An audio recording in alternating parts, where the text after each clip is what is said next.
Hi, I'm Hillary. I am 55. I think you become more self-confident as you get older. You're more comfortable within your own skin. When you're young, you're full of all sorts of insecurities. And for me, as I got older, I just grew more into myself and embraced all my experiences. And I love the way I am with each passing year, not looking back. I'm a Zumba teacher. And there was a casting, and I thought it was just to be a teacher, and it turned out it was for modeling, and from there I booked the contract, and met some agents and photographers, and they're like, you should be doing this full time. And I thought back, because as a teenager I modeled a little bit, but I was never the right look. Way back then it was very all-American, sort of, you had to fit in that box of blonde hair, blue-eyed, which was not my look at all. And at 50, they said, wow, you know, you're so different, you're so natural, and we like your natural silver hair. And it just clicked. And it's nice to see that change happening in the beauty industry, to start recognizing that there are differences, and to embrace a little bit older, more mature woman, rather than always featuring someone so young. I never dyed my hair. And I started turning gray in my 30s, and I went through a lot of negative comments from strangers who felt the need to tell me that I would be so much better with dyed hair, just like they tell me I'd be so much better if I bleached my freckles and got rid of my wrinkles. And I just tell them, no, thank you, that's not me. 40 to 50 was probably the worst. Every single day I would receive negative comments.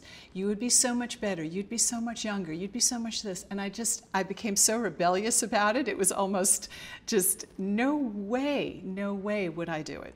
And I was happy with it. I thought, okay, this is the way I'm intended to look.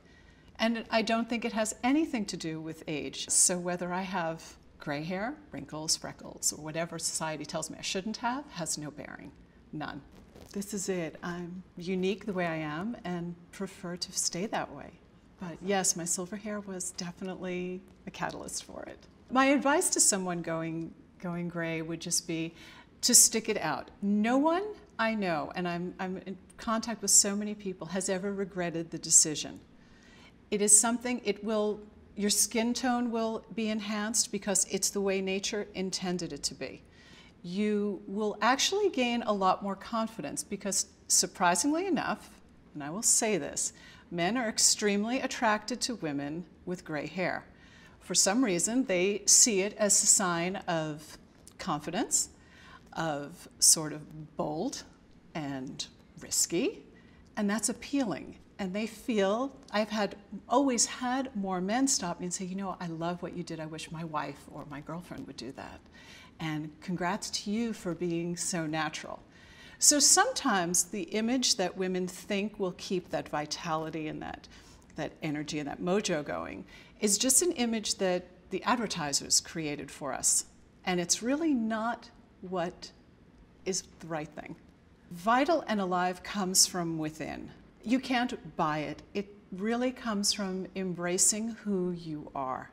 I live a healthy and fit life.